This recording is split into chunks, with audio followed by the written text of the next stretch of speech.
43 deliveries in 15 years, and every one of them rode the same way, sedated, strapped flat, rain hammering the roof of the van, while I filled out transfer paperwork on a tablet that never dried properly. The man on the gurney this time was a dock worker named Faris. Crane collapse at the Eastern Cargo Terminal. 6 men killed under a dropped container frame. Faris had been standing between 2 of them, both crushed. Faris walked out with a dislocated shoulder and a cut above his left ear. The Bureau of Probabilistic Compliance flagged him within 40 minutes. I picked him up from the municipal hospital before his discharge papers cleared. He was unconscious now, mouth slack against the gurney pad, wrists cuffed to the rail with bureau-grade polymer restraints. His rain gear was still on. Intake had left it.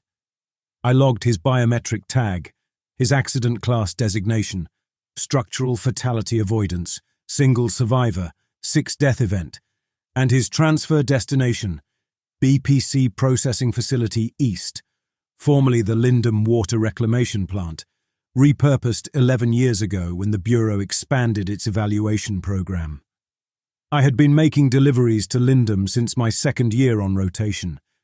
Outside, the rain fell the way it always fell. Constant, mid-weight, grey. 11 years of unbroken rainfall across the consolidation, ever since the atmospheric processors on the northern ridge failed and the regional weather pattern locked into a permanent low-pressure cycle nobody in the municipal authority had the funding or political appetite to fix. The city adapted: drainage tiers, flood barriers, elevated causeways, covered markets, subsidized waterproofing on residential blocks up to the 4th floor.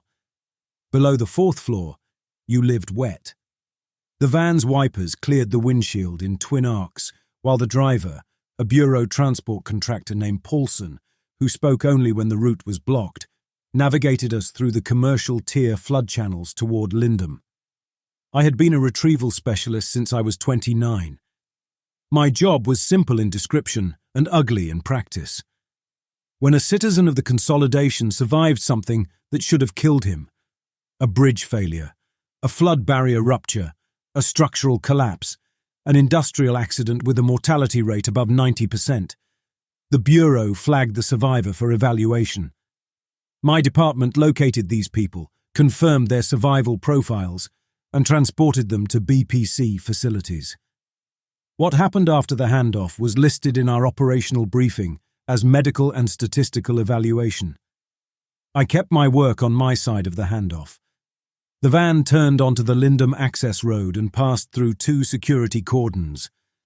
The facility sat behind a ring of flood walls, windowless, the old treatment towers rising above the barrier like blunt fingers. Paulson backed us into the receiving bay. 2 orderlies in BPC grey met us at the van doors and unlatched Faris from the gurney rail. I countersigned the transfer on my tablet, watched them wheel Faris through a set of double doors marked Intake Processing, and stepped out into the receiving bay to stretch my back. That was when the door opened. Down the corridor past the intake wing, 30 meters from where I stood, a maintenance crew was working on something behind a pressure door that should have been sealed. One of the crew had propped the door with a toolbox to run a cable through. The gap was wide enough to see past him and into the space beyond. The chamber on the other side was enormous. The ceiling was lost in mist and shadow, the old treatment plant's central reservoir basin, gutted and rebuilt into something I had no frame of reference for. Structural rings, concentric and tiered, hung from overhead gantry assemblies at different heights. The rings were stationary, but the mounts that held them were massive, clearly built to spin. The whole assembly filled the chamber like the skeleton of something engineered to rotate at tremendous speed. Below it, the floor was flooded. Dark water extended to the chamber walls. A low vibration came through the concrete under my boots. The frequency was below sound but above comfort. A technician in a white coat crossed my line of sight inside the chamber, noticed me looking, and pulled the toolbox free. The pressure door swung shut.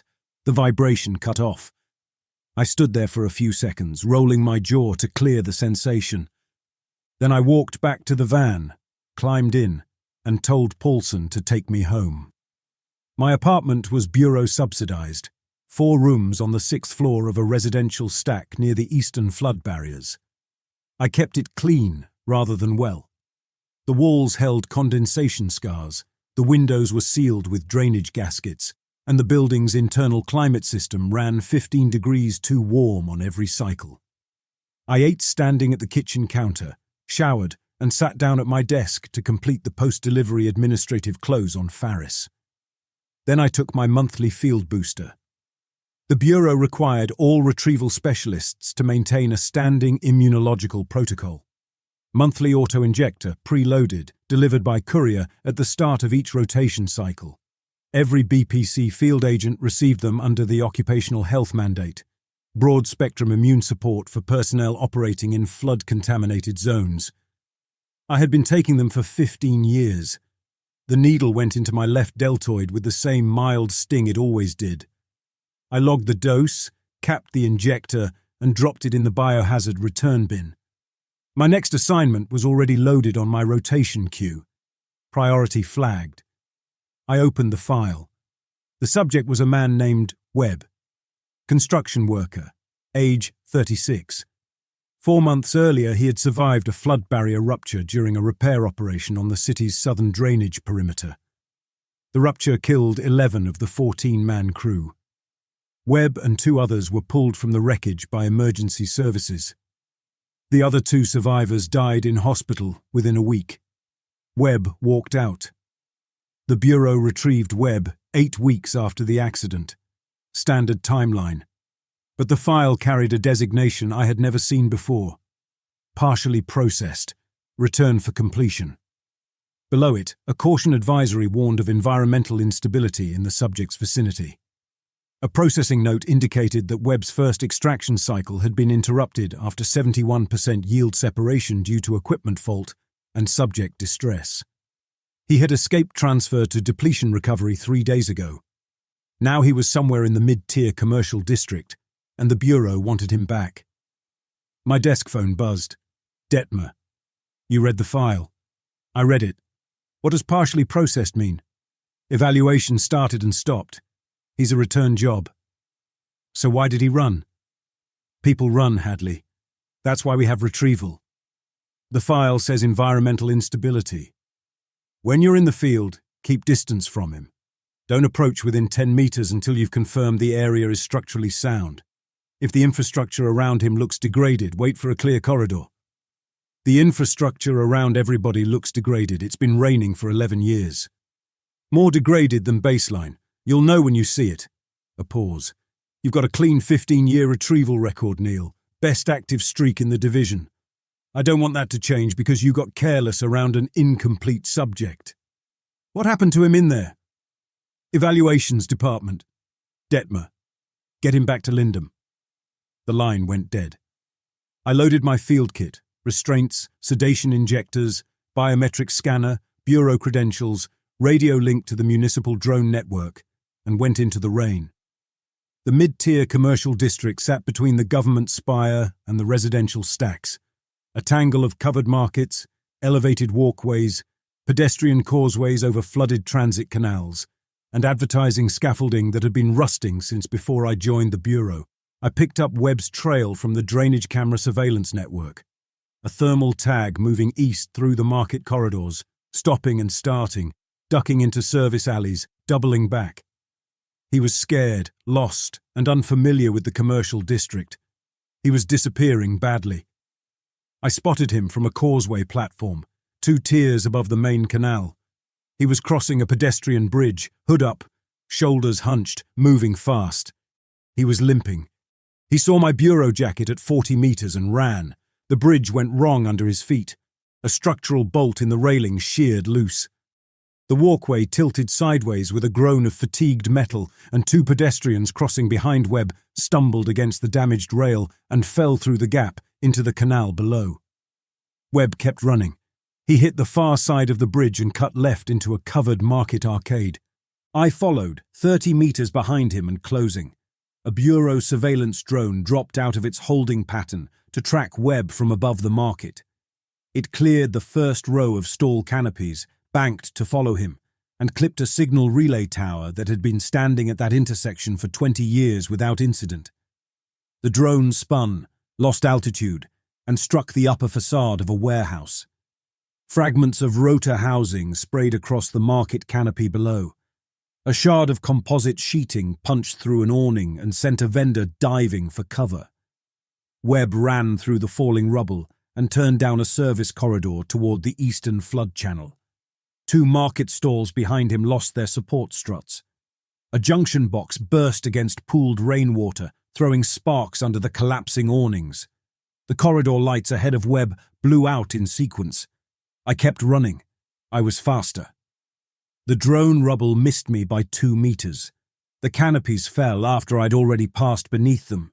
The sparks hit the water behind my heels. At the time, it registered as movement and timing. I was working. Webb cut through a drainage access gate and dropped onto a rain-swollen street that ran along the base of the commercial tier. The street surface was cracked, pooled with runoff, patched with municipal repair plates welded over older repair plates. He sprinted east.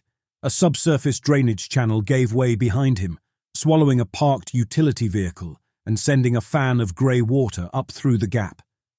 I vaulted the expanding hole and landed on solid pavement.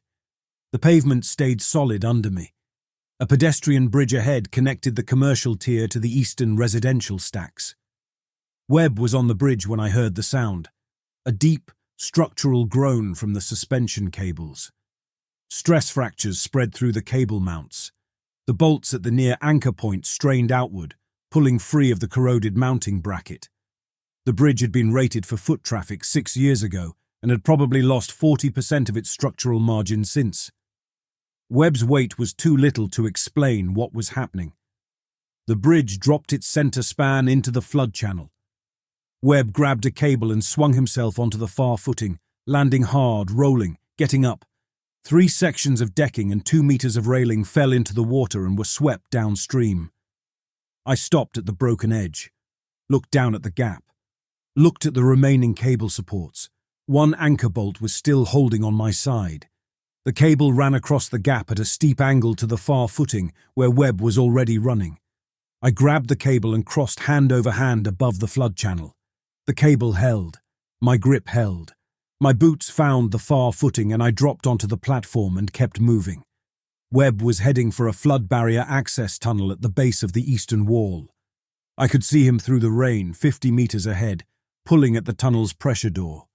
The door was designed to seal against flood surges. A heavy steel assembly with hydraulic rams that could lock it shut in under 3 seconds.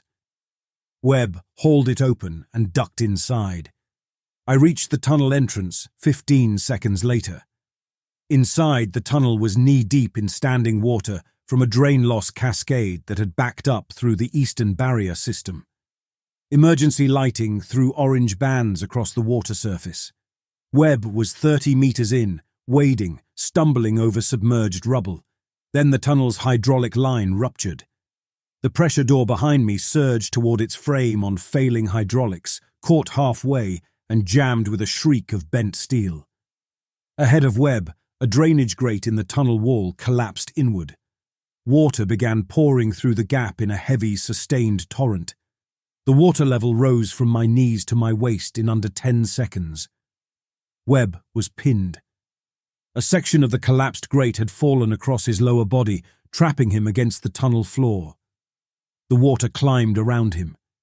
He twisted, shoved at the grate, could not shift it.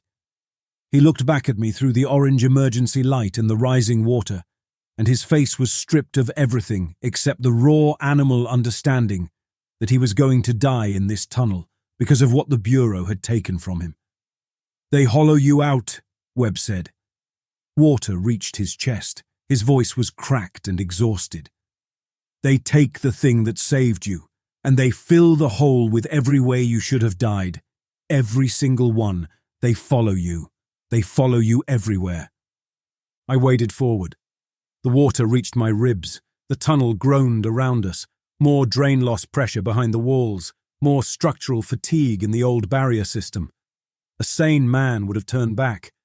I reached Webb, braced my boots on the tunnel floor, and hauled at the grate section, pinning his legs. It shifted. Webb's voice tore out of him. I pulled him free, looped his arm over my shoulder, and dragged him back toward the pressure door. The door was still jammed halfway. We squeezed through. Outside, the water level was lower, the rain was heavier, and a BPC medical extraction team was already pulling up in an armored van. 2 medics took Webb from me, sedated him on a collapsible gurney, and strapped him down. One of the medics held a device near Webb's body, something like a dosimeter, compact, with a small readout display, and studied the reading for a few seconds. "What does that measure?" I asked. "Probability differential," the medic said, and loaded Webb into the van. I stood in the rain and watched them drive away. My clothes were soaked through. My arms ached from the grate. I had crossed a collapsing bridge on a single cable, waded through a flooding tunnel, and pulled a trapped man free of wreckage while the water climbed past my chest. My skin was whole. I filed my report. Detmer called it good work. Then he told me something I had not expected. I had been cleared to observe the completion cycle in the Lindum Deep Wing. A retrieval specialist getting access to the evaluation side was a first. Detmer said it was recognition of my service record. I should have asked why. I said yes. They sent a facility escort for me, a young man named Crowell, junior research staff, polite and visibly uncomfortable with my bureau field jacket in his laboratory corridor. He led me through 2 security checkpoints, down a freight elevator, and into the section of Lindum I had glimpsed through the propped-open door on my last delivery. The corridor was long, sloping downward, and the walls were wet, from condensation generated by the equipment ahead. The vibration I had felt before was back, stronger now, transmitted through the floor plating in a low, steady pulse. The extraction chamber was larger than it had looked through the gap in the door. The old reservoir basin had been excavated deeper, widened, reinforced with structural steel and poured concrete. The ceiling rose 60 meters above the basin floor, crossed with gantry rails and cable assemblies that supported the centrifuge. The centrifuge itself filled the chamber the way an engine fills a cathedral. Concentric rings, each one 4 meters wide, hung on independent axles from the overhead gantry.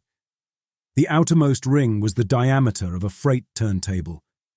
The innermost ring, the core, held a vertical harness at its center, a frame of adjustable restraints designed to hold a human body upright while the rings spun around it. The engineering was unmistakable. When the rings moved, each would spin at a different speed, in a different plane, creating a field of rotational forces that converged on the body at the center. Webb was in the harness. He was conscious. His wrists, ankles, chest, and head were locked into the frame. His eyes were open. He had been cleaned, dressed in a thin white gown, and shaved. The laborer's roughness was still in his face and hands, but the rest of him looked like a man prepared for a medical procedure he had been forced to accept. A senior researcher named Aldis stood at a monitoring station 20 meters from the centrifuge base. He was a tall man with cropped grey hair. Crowell deposited me beside Aldis and retreated. "First time observing?" Aldis said without looking up from his readouts. "First time. Stand behind the yellow line. Don't touch the basin water.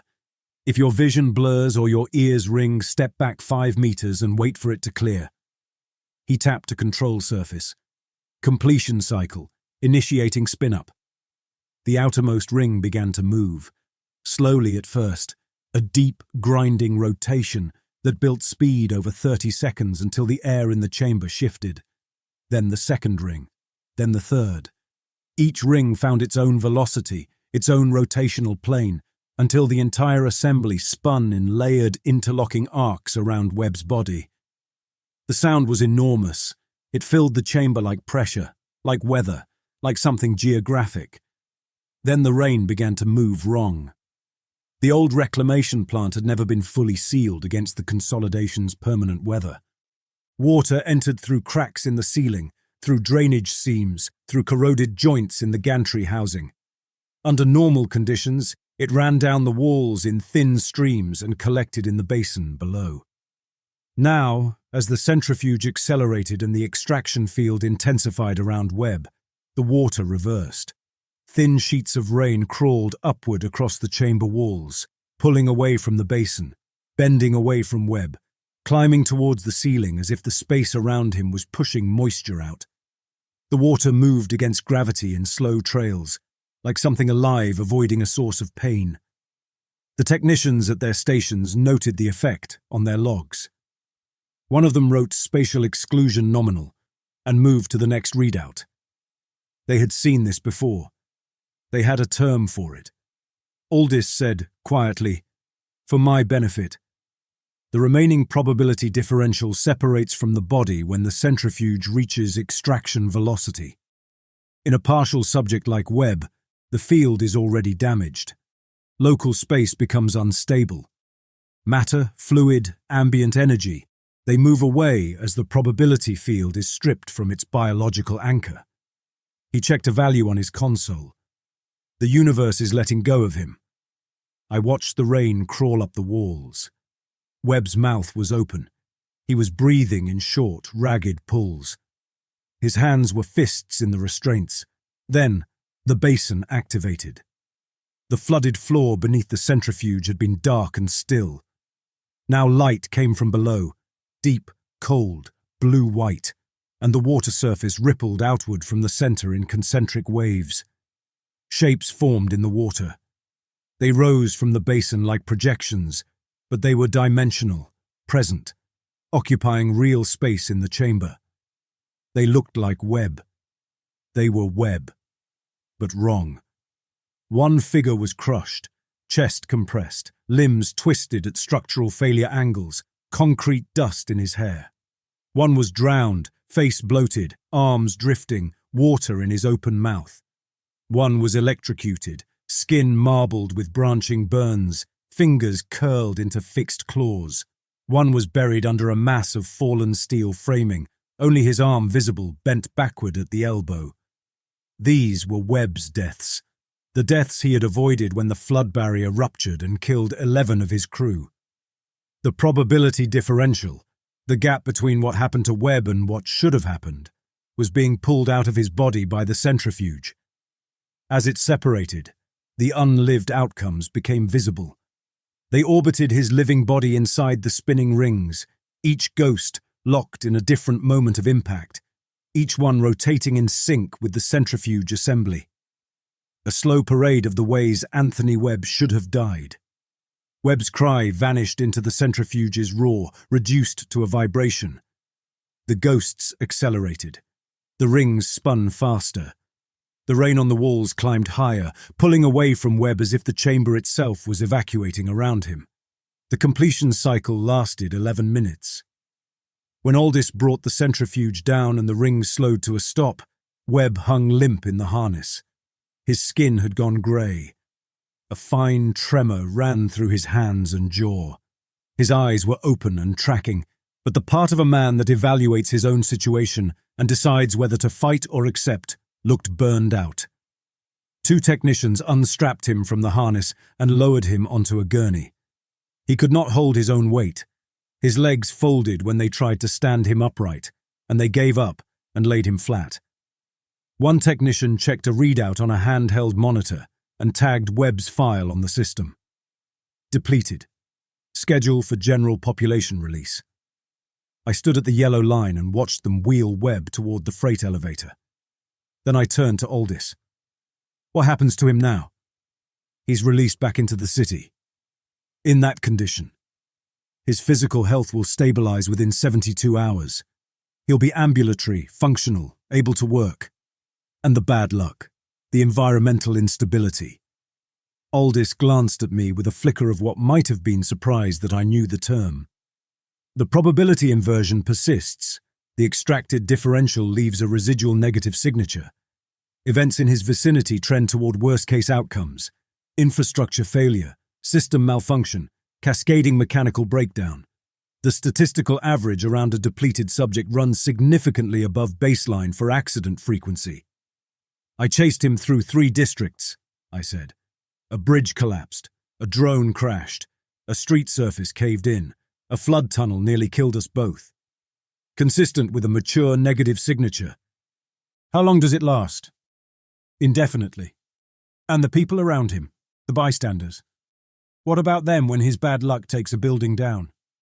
Collateral incidents tracking falls under the Municipal Actuarial Office, different department's budget. Do they usually survive? Aldis turned back to his readouts and began logging the extraction data. Most depleted subjects are dead within 6 months, Specialist Hadley. The probability debt collects. The collateral is regrettable, but the yield from extraction is stored, refined, and allocated to defense applications that serve the entire consolidation. He paused, entered a value, continued without looking up. The math works out. It's supposed to. I left the chamber. Crowell escorted me back to the surface level. The rain hit my face when I stepped outside, and it ran downward the way rain is supposed to. I stood there for a while because I was not ready to get in a van or go home, or do anything that required me to behave as if I had just watched a man get hollowed out by a machine the size of a building, while the water on the walls ran away from him like the world already knew what he was about to become. Detmer's message was on my phone when I checked it. New assignment. Security observation detail for something called a probabilistic defense demonstration. 10 days out. Government tier. Full credentials required. Attendance mandatory. The probabilistic defense demonstration was held in the Garfield Municipal Arena, a converted sporting stadium on the government tier that had been roofed over with corrugated composite panels 8 years ago, when the rain made outdoor events impossible. The roof caught the worst of the water and let the rest leak through. Drainage channels ran along the interior walls and pooled at the base of the seating tiers, and the ceiling leaked at the panel seams in thin, persistent threads that the ushers had laid tarps to catch. I arrived 2 hours before the event and took my assigned observation post in the Eastern Gallery, 3 tiers above the arena floor. The gallery was already filling with uniformed officers from the Consolidation Defense Ministry, civilian procurement officials in government-issued raincoats, and a cluster of bureau leadership I recognized from internal briefings but had never met. Detmer was down on the 2nd tier, seated near the front with his tablet in his lap and his bureau credentials displayed on his chest. Aldis was on the arena floor, standing beside a bank of monitoring equipment near the south wall. The floor had been divided into 2 zones. On the western side, 6 men stood in a row, each locked into a portable extraction harness. A compact frame of restraints mounted on a wheeled platform, connected by heavy cable bundles to a piece of equipment I had never seen before. The equipment was a portable centrifuge array, 3 nested rings, each about 2 meters in diameter, mounted on a self-contained base. Smaller than the Lindum centrifuge by a factor of 30, the 6 men were prisoners. Their jumpsuits said Ministry of Corrections across the back.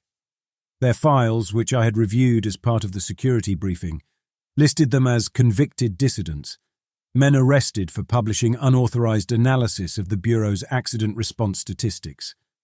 Each one had been selected because he carried a measurable probability differential from a prior survival event. Each one had been sentenced to extraction as part of his corrective term. On the eastern side of the floor, 12 soldiers from the Consolidation's 2nd Urban Garrison stood at rest in field gear. Full tactical kit, sidearms holstered, rifles slung. Their commanding officer, a major named Pratt, stood apart from them with a communications earpiece and a rigid, performance-ready posture. A Defense Ministry official took a lectern at the center of the floor and addressed the gallery. The demonstration, he said, would show live extraction from the 6 prisoner subjects, live probability transfer into the 12 garrison soldiers, and a combat conditions proof. Once loaded with extracted probability, the soldiers would walk through a gauntlet of automated weapons fire, directed explosives, and structural hazards arranged along the north wall of the arena. They would emerge unharmed. The probability field around them would deflect ballistic impact, redirect blast force, and keep structural collapse from contacting their bodies. The application was obvious. Soldiers who could walk through a firefight the way I walked through Webb's collapsing districts. Untouchable. The worst outcomes bending around them like rain on a windshield. The gallery was quiet. The procurement officials leaned forward. The Defense Ministry men watched, waiting for this particular pitch. Aldous initiated the portable centrifuge from his monitoring station. The 3 rings began to spin, smaller and faster than the Lindem machine, and the 6 prisoners jerked in their harnesses as the extraction field engaged. The portable unit bypassed the flooded basin and the visible ghost images of alternate deaths. It went straight to yield. The prisoners shook, stiffened, and sagged as their probability differentials were pulled. One of them vomited. 2 strained against their restraints, voices breaking under the machinery. The whole process lasted about 90 seconds. When the rings stopped, all 6 men hung slack in their frames, grey-skinned, trembling, depleted. Aldous confirmed yield capture. A technician transferred the refined probability into a rack of pressurized injection cartridges, carried them across the floor, and loaded them into medical delivery guns. Major Pratt's soldiers lined up. Each man received 2 injections, 1 in each arm. They stood, flexed, checked their gear. Nothing visible changed. Pratt gave the order. The 12 soldiers walked toward the gauntlet. The gauntlet was a 40-meter corridor of automated weapon mounts, shaped charge emplacements, and pre-stressed structural frames rigged to collapse on command. The first soldier entered. A turret mount fired a 3-round burst at his chest from 8 meters. The rounds curved. I watched them curve, 3 visible tracers bending right, passing through the space the soldier had occupied a half-second before and burying themselves in the arena wall behind him. The soldier walked on. A shaped charge detonated at his feet. The blast channeled sideways, splitting around his body, cratering the floor on either side. He walked through the smoke. A structural beam dropped from above and fell in an arc that brought it down 2 meters behind him, exactly where a linear drop should have struck his shoulders. The gallery shifted. I could hear the change in the room. A collective intake followed by murmuring, followed by the focused scratching of procurement officials writing very fast on their tablets. The second soldier entered the gauntlet with the same result. Then the third, fourth, fifth. The turrets fired, the charges blew, the beams dropped. The soldiers walked through all of it untouched, probability bending the geometry of harm around their bodies. The 9th soldier was passing the second turret mount when Aldis's monitoring equipment began to alarm. I was too far above the floor to read his screens, but I could see him move. A sudden straightening, a turn toward the portable centrifuge, a rapid input sequence on his console. He looked up toward the gallery. I saw his face, and whatever was on it was something I had never seen from a man who watched people get hollowed out by industrial machinery with the calm of a production supervisor. Pratt's 9th soldier cleared the gauntlet. The 10th entered. Then the rebound hit. The 6 depleted prisoners were still hanging in their harnesses on the west side of the floor. The portable centrifuge had been powered down after extraction. But something in the residual field, the accumulated negative probability, the unlived death stripped from the prisoners, had been building inside the enclosed space of the arena, pooling against the walls and sealed roof with nowhere to dissipate. When the extraction energy from the gauntlet bled back toward its source, the negative field discharged. It discharged into the gallery. A section of stadium seating on the 3rd tier buckled. The concrete support beneath the bench row fractured along a stress line that had been stable for decades, and the road dropped, folding downward, taking 11 people with it in a cascade of dust, broken concrete, and twisted bracket steel. I was 1 tier above and 15 meters east. The fracture line stopped 4 seats from where I was standing. A lighting rig on the south ceiling broke free from its mounting cables.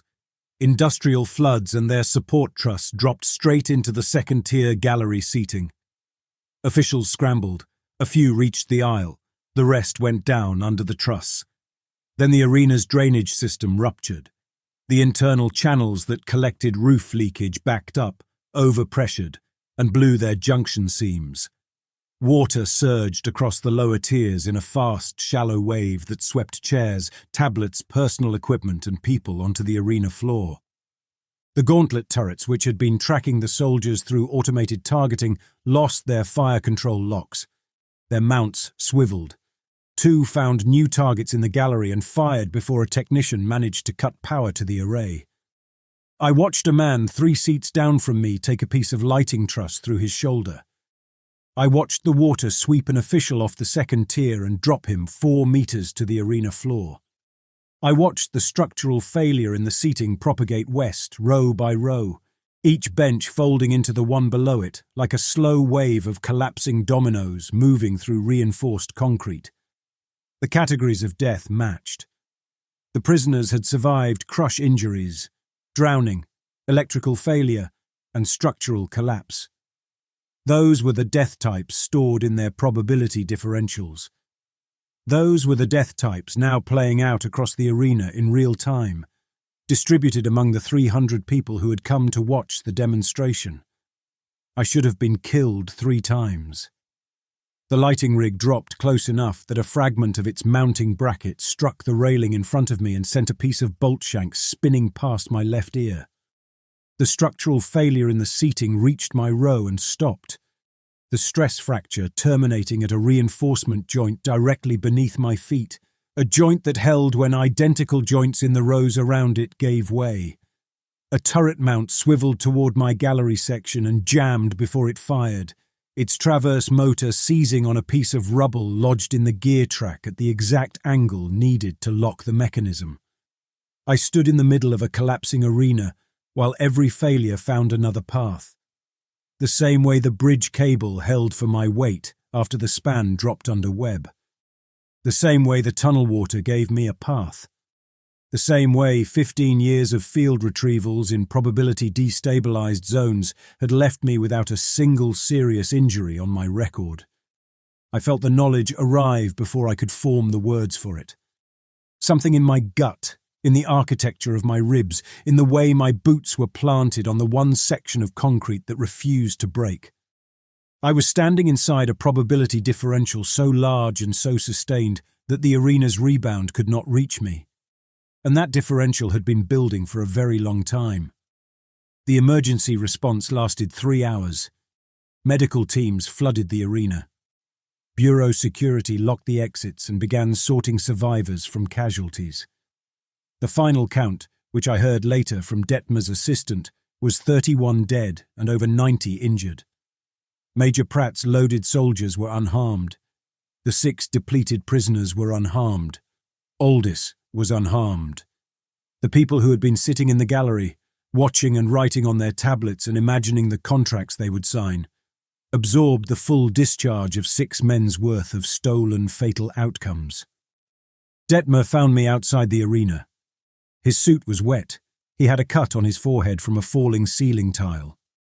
He was carrying his tablet under his arm, and his bureau credentials were gone, lost in the water surge or the evacuation or both. "You're clean," he said, looking me over. "That's good. 31 people are dead. And you're clean." He said it the same way he said everything, flat, administrative, a man logging outcomes. "Your field profile is going to matter in the next few days, Hadley. The program needs recalibration. We need baseline data from subjects with mature, stable differentials. Report to Lindum tomorrow morning. Deep Wing, Aldis will handle your intake." "My intake for what?" "Baseline calibration, standard diagnostic. The program took a hit today, and leadership needs proof that the underlying science works before procurement will touch it again. Your probability profile is the cleanest in the Bureau. You're the proof." "And if I say no?" Detmer looked at me like a man who had been declining requests for 20 years. "Tomorrow morning. 0700. He wiped rainwater from the cut on his forehead with the back of his hand. "Don't make it a retrieval." I went home. I sat at my desk in my bureau-subsidized apartment and opened my medical file on my work tablet. The portions accessible to field personnel covered vaccination records, injury reports, psychological fitness evaluations, and the immunological booster log.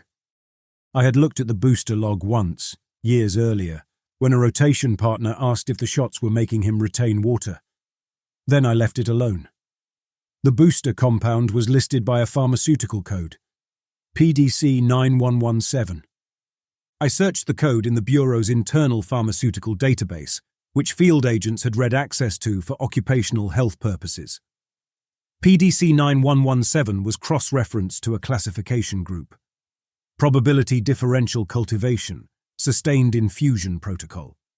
I read the entry 3 times. The language was clinical and precise. The compound was a refined extract of harvested probability differential, suspended in a biocompatible carrier solution designed for monthly intramuscular injection. The protocol's stated purpose was the sustained elevation of the recipient's native probability differential over a period of years.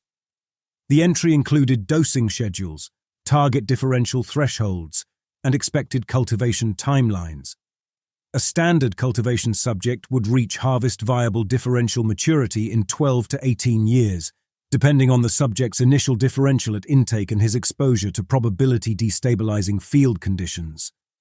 15 years of monthly injections, 180 doses of refined stolen luck pumped into my left deltoid, each dose sourced from extracted probability, from men like Webb, like Farris, like the 43 subjects I had personally delivered to Lindum over the course of my career. The probability in my body belonged to dock workers and construction labourers and flood barrier repair crews and transit operators and municipal employees who had survived accidents and been dragged to the centrifuge because I was good at finding them. I remembered a woman named Sorrel, a transit operator from the South Line, strapped to a gurney with soot on her face after a cable car derailment killed everyone in the front carriage. She had asked me, very calmly, whether someone had called her daughter. I had told her intake would handle family notification. The answer stayed somewhere beyond my reach. Sorrel's daughter, Sorrel's release, Sorrel's 6 months. I left all of it unchecked. I was good at finding them because the stolen luck in my veins kept me alive in zones where anyone else would have been crushed, drowned, or buried under failing infrastructure. The recursion was so clean it could have been engineered. It had been engineered. I pulled my original Bureau intake file. The onboarding records were 16 years old, accessible from the same personnel portal I used for timesheet corrections and leave requests. My recruitment profile was standard: age, education, physical fitness scores, prior employment, background clearances. Below the standard fields, a supplemental assessment note I had never seen before because I had never scrolled past my fitness scores. Subject Hadley, Neil R. intake event. Structural collapse, Bremer Municipal Construction Site. Grid reference E14. Event date, April 14th, 16 mortality. 4 fatalities at site. Subject survived with minor lacerations. Probability differential at intake. Exceptional. 4 sigma deviation from baseline mortality expectation for structural class event. Recommendation. Approved for PDC Sustained Cultivation Protocol. Assigned to Retrieval Division for maximum field exposure to probability destabilized environments. Expected harvest maturity, 12 to 15 years. I remembered the Bremer site. I had been 28, working a 6-month contract on a municipal drainage expansion project. The retaining wall on the eastern excavation gave way during a rain surge.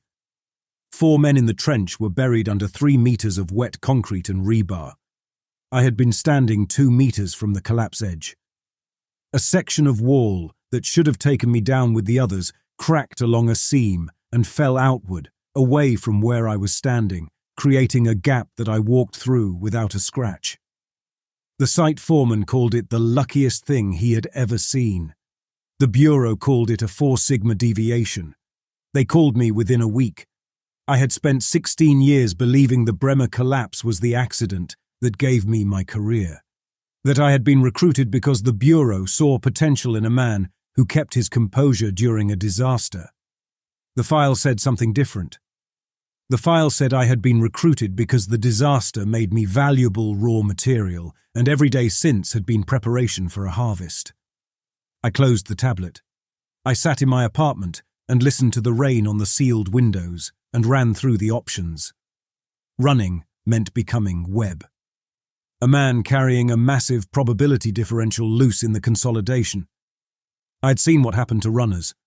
I had chased one through 3 collapsing districts and pulled him out of a flooding tunnel. The Bureau would send another retrieval specialist after me, someone with his own cultivated luck, and the city's infrastructure would pay the price for the chase.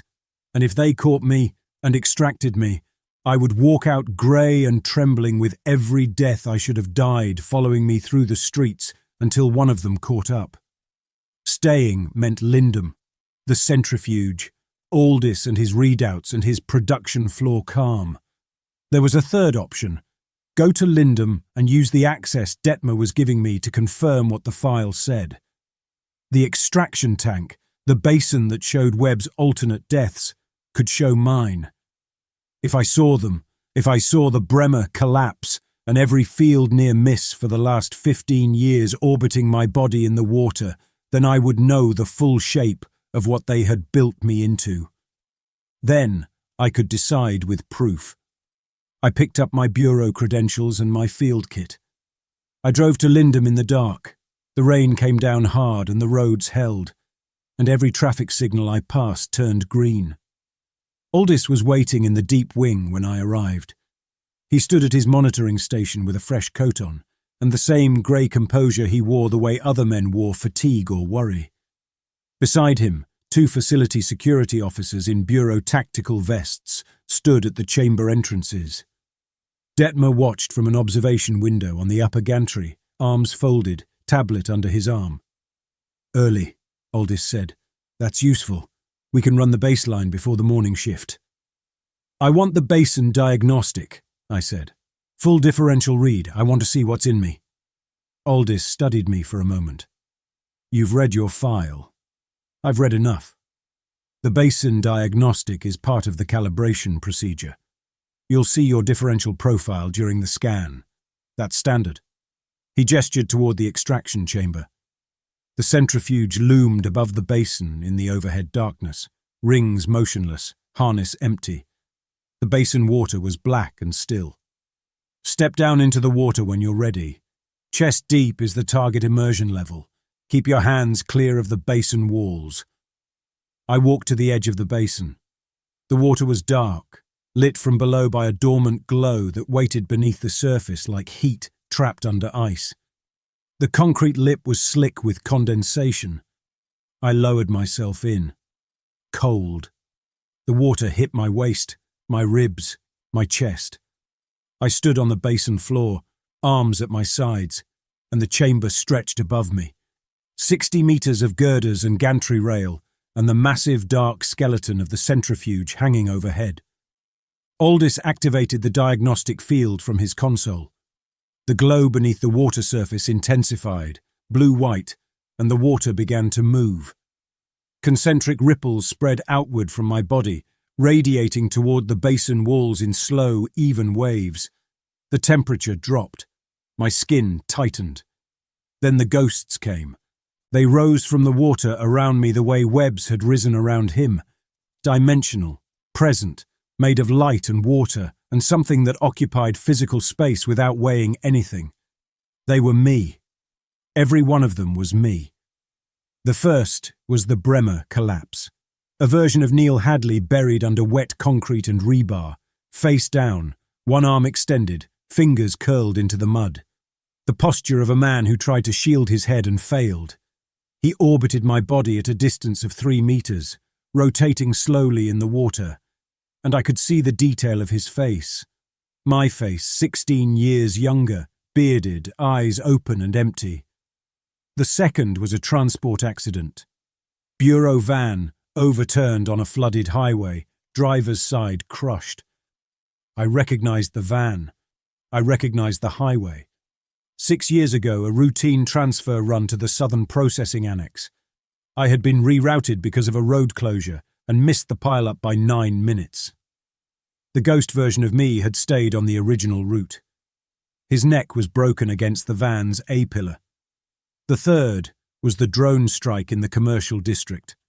My body face down on a market walkway, a piece of composite rotor housing buried in my skull. That had happened 12 days ago. The rubble that missed me by 2 meters. This version showed what 2 meters fewer looked like. The fourth was the flood tunnel. My body floating in orange-lit water, face up, arms drifting, chest still, drowned while pulling web free of the collapsed grate. The water that rose to my ribs in the real version had risen past my head in this one. More. A structural beam through my chest during a retrieval 3 years ago. A fall from a causeway I had crossed in high wind during a target pursuit. An electrical discharge from a ruptured junction box that I had walked past during the web chase. A flood barrier blowout on the southern perimeter that I had driven through on a Tuesday morning without knowing the barrier had failed 30 seconds after I cleared it. A stairwell collapse in a residential stack where I had served an intake warrant. A cable car derailment I had been scheduled to ride before a last-minute route change put me on a different car. They orbited my body in the basin water. Dozens of them. They layered and overlapped, each one a different angle of death, a different moment where the probability in my blood had pushed the world's geometry just far enough to keep me breathing. The water churned with them. The light from below cast their shapes up the chamber walls, and the walls were covered in moving shadows that looked like a man dying in every way a man can die in a city that has been falling apart for 11 years. Then I saw the Bremer ghost again, and I saw what I had missed the first time. Wedged into the fractured wall section behind the rebar was a demolition charge housing stamped with a serial code, BPC ENG Demo 0414. I knew that format. Bureau engineering codes used that structure for directed demolition orders. The retaining wall at the Bremer site had been rigged. The Bureau demolished the wall, killed 4 men in the trench, and manufactured a survivor with an exceptional probability differential. My career, my recruitment, my 15 years of monthly injections, my 43 deliveries, my clean survival record, the bridge cables that held, the rubble that missed, the tunnel water that gave me a path, the arena concrete that refused to break under my feet. All of it grew from 4 men buried alive under a wall the Bureau brought down on purpose. I turned toward the basin edge. The water resisted me. The diagnostic field was still active, and the probability interaction between my body and the basin medium made the water dense, sluggish, as if the fluid itself wanted to keep me centered. I pushed through it, chest deep, wading toward the concrete lip. "Lock the basin," Aldis said. I heard the clank of a magnetic seal engaging on the drainage gate. The 2 security officers moved to the access ladder and the emergency egress point on the far wall. They stood in front of both. Detmer's voice came through the observation window speaker, tinny and distorted by the intercom. "Hadley, the calibration requires a full differential read. Stay in the basin until Aldis clears the sequence. You killed 4 men at Bremer to make me." A pause. Detmer's voice came back with the same administrative weariness it always carried, the same tone he used to tell me a retrieval was urgent, or that my paperwork was late.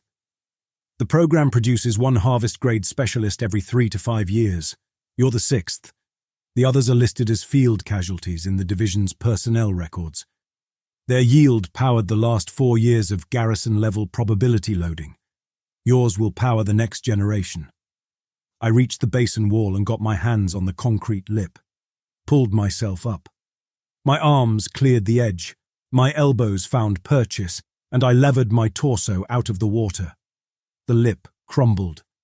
The concrete fractured under my left elbow exactly where I had placed my weight, a clean break along a stress line that had been stable for years. I slid back into the water. I tried the access ladder. The bottom rung held my foot. I climbed 2 rungs, reached for the 3rd, and the mounting bracket pulled free of the wall. The bolt securing it sheared clean, and the rung swung downward, dumping me back into the basin. The rung had been load-rated for 4 times my weight. The security officers watched. They had no need to move. I swam for the emergency egress point on the far wall. The water carried me, faster than I should have been able to swim, the current channeling me forward with unnatural ease. My hand found the egress handle. I pulled. The handle turned, the seal released. The egress hatch swung open, inward, toward the centrifuge base, away from the exit corridor. The hatch opened onto a maintenance platform directly beneath the centrifuge's central harness. Every escape attempt moved me closer to the machine. The probability in my body was doing what it had been designed to do. It was protecting Bureau assets. And the most valuable Bureau asset in this chamber was my differential. The 15 years of cultivated luck that the program needed to extract, refine, and load into the next generation of soldiers who would walk through gunfire while bullets bent around them. My luck belonged to the Bureau. It was Bureau infrastructure, and Bureau infrastructure served the Bureau. I hauled myself onto the maintenance platform beneath the harness. My field kit was still strapped across my chest. The waterproof seals had held. Inside were restraints, sedation injectors, a ceramic cutter for emergency cuff removal. I pulled the cutter free and went for the nearest exposed cable trunk. If I could not leave the chamber, I could break the machine. The cutter's edge struck the cable housing, bit half a centimeter into the insulation, and snapped. The broken tip flicked backward and slashed across my knuckles instead of the cable. The wound was shallow. Blood welled, diluted instantly by basin water dripping from my sleeve. Behind me, a relay box popped open with a wet click. Steam hissed out. The cable trunk rerouted power through a redundant line without Aldis touching his console. Even sabotage curved away from its target. I threw the useless cutter into the basin. It skipped once across the surface and vanished among the ghosts. Above me, the centrifuge rings hung in the dark. The harness was open, restraints unlocked, frame extended, waiting. The vibration was back. I could hear Aldis inputting the spin-up sequence. I could hear the magnetic couplings on the outermost ring engaging. I climbed the platform ladder to the harness mount. I did this because the probability in my body had chosen the path for me. Every alternative I tested, the basin wall, the access ladder, the egress hatch, the cable trunk, curved me back towards this seat the way the turret rounds had curved around the loaded soldiers in the arena. The luck wanted to be here. It wanted extraction, because extraction was what the Bureau had built it to do. The engineering was 15 years deep and 4 bodies wide, and it was working perfectly, and I was the last moving part. I put my wrists into the restraints. They closed. I put my back against the frame. The chest plate locked.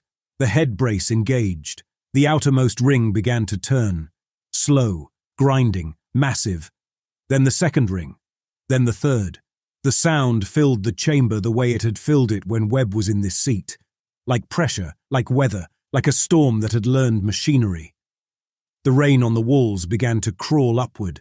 Thin sheets of water pulled away from the basin, climbing the concrete, bending away from my body as the extraction field built around me.